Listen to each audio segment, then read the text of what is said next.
Hello. Hello everyone, and welcome back to JackDoesGaming, and today we are kicking off our Halloween review series, I think if that's what you want to call it.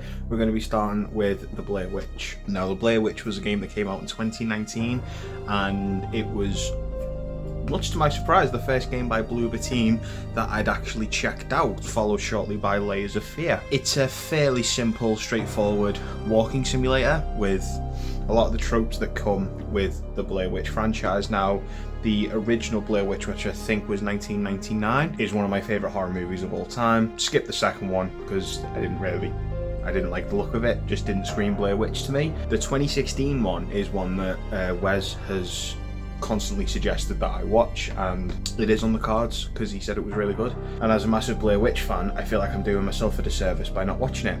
But today we're going to be talking about the game, we're just going to be going through it, why it generally surprised me, and it explains a lot maybe why Bloober Team got the reins to the Silent Hill franchise, doing the remake of 2 and now working on the remake of Silent Hill 1, which, if you haven't played the Silent Hill 2 remake, maybe coming up in the future, but check it out if you haven't.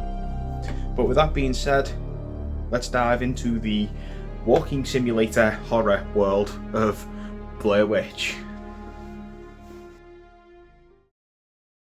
Blair Witch was released in 2019 for the Xbox and PC on August 30th. Shortly after, it was ported over to PlayStation, Nintendo Switch and the Oculus Quest. The game is set 2 years after the events of the first film and focuses on an original character for the franchise known as Ellis, a former police officer and veteran suffering from PTSD and mental health issues that date back to his childhood. He joins the sheriff in looking for a missing kid known as Peter in the Black Hills forest and is trusted by the sheriff to look after his trusty companion Bullet.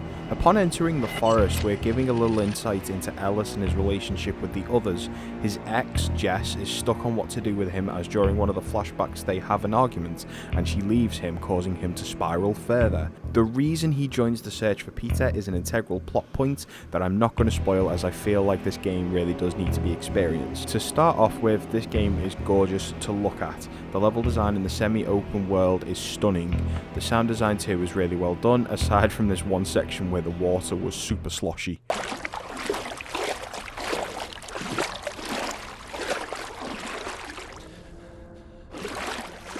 The way that Bloober Team are able to replicate the authenticity of the first film through the use of the camera, just sort of it being first person, you know, walking around thinking you're following a set path, and then you all of a sudden find yourself get lost, or you end up back at where you started, and no matter what route you take, you always end up, say for example the campsite, you always end up back at the campsite. It's just always there. Blair Witch is arguably the inception of found footage horror and definitely put it on the map.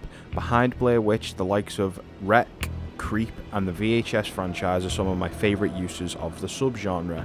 Even The Unknown in Dead by Daylight was such a breath of fresh air, and it was nice to go to that analog horror-esque feel. The game has 4 different endings, including a secret one. There are numerous factors that will influence how the game plays out and decides which ending you'll get.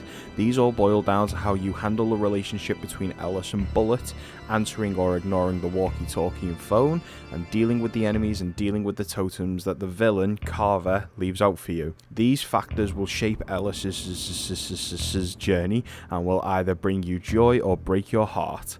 I got the latter on my playthrough. The combat in this game is really where the game falters for me. You just shine your flashlight at the monsters and it'll cause them to disappear. We shine a light upon you!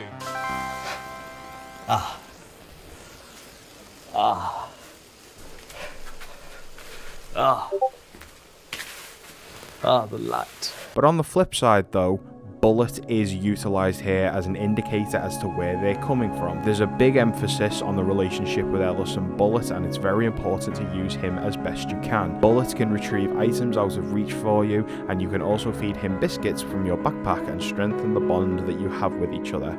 It's also important to keep him close by as much as possible due to Ellis's health. Bullet is the bestest boy. The collectibles in this game are in the form of Polaroid photos, dog tags, totems and psychiatric notes. These all tie in with the lore of Blair Witch as a whole and the story of Ellis. The totems can be destroyed to obtain the photos, however these are also tied in with the ending of the game, and you can determine which one you get as well. This is definitely a game you'll need to play numerous times to be able to do everything. The idea that the witch is moulding the world around you and fine-tuning the whole experience with Ellis's PTSD. The idea that the witch isn't a physical being, it's like a force of nature, it's like a spirit, that really resonates with me, and I think it's just such a fascinating concept, and I think it's executed really well in the game. Puzzles in the game are fun as well, utilising a cassette tape mechanic that allows you to rewind the red tapes and advance further. For example, on one of the tapes you'll see Peter playing with a toy police car, and it's quickly snatched from him. Once you rewind the tape to where Peter is playing with it, it'll show up in front of you outside of the tape. It's truly mind-bending stuff. The blue tapes add more to the story and help build the world that this game inhabits, offering insight into the many ways the witch has a hold of the forest. Carver is the main villain of the game. He's the reason Peter went missing and is at the mercy of the witch.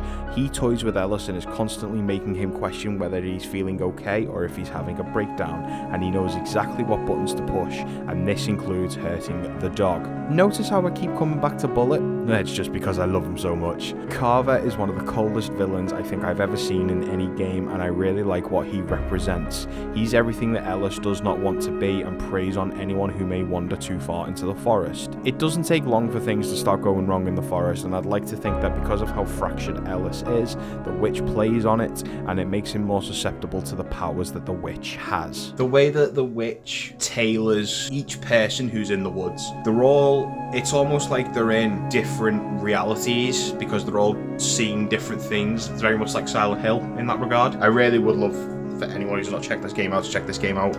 I remember being in my flat with Lou and Paul, and it just came out, but it was added to Game Pass day one, and we checked it out. We got a little bit into it, but I wasn't quite grasping the mechanics. I wasn't quite grasping how it worked, and so we were kind of initially underwhelmed. And then a couple of years back, myself and Nico and I, Harry, that's going to become a running joke in these videos.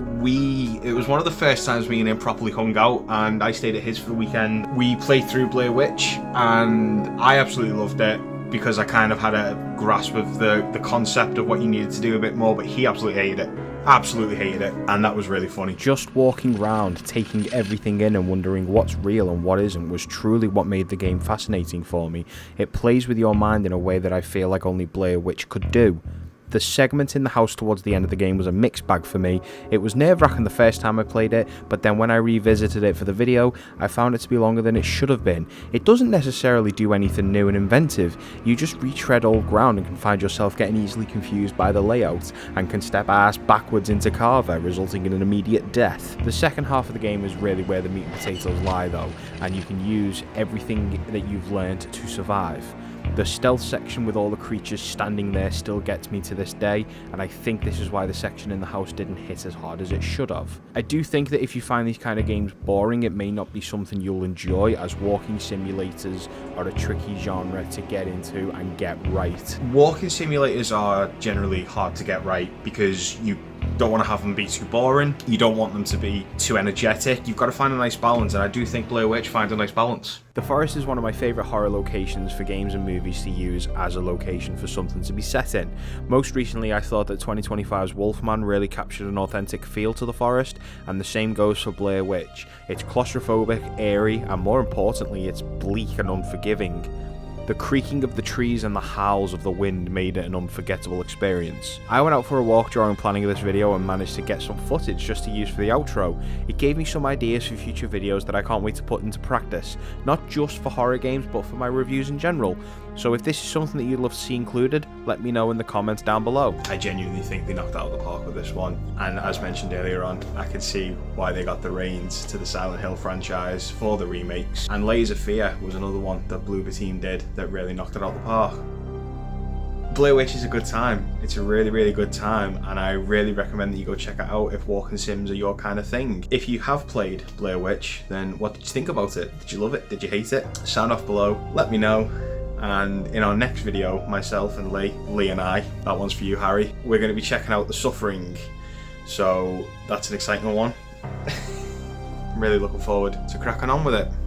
There's a little stormy. Thank you guys for watching, and I'll see you all in the next one.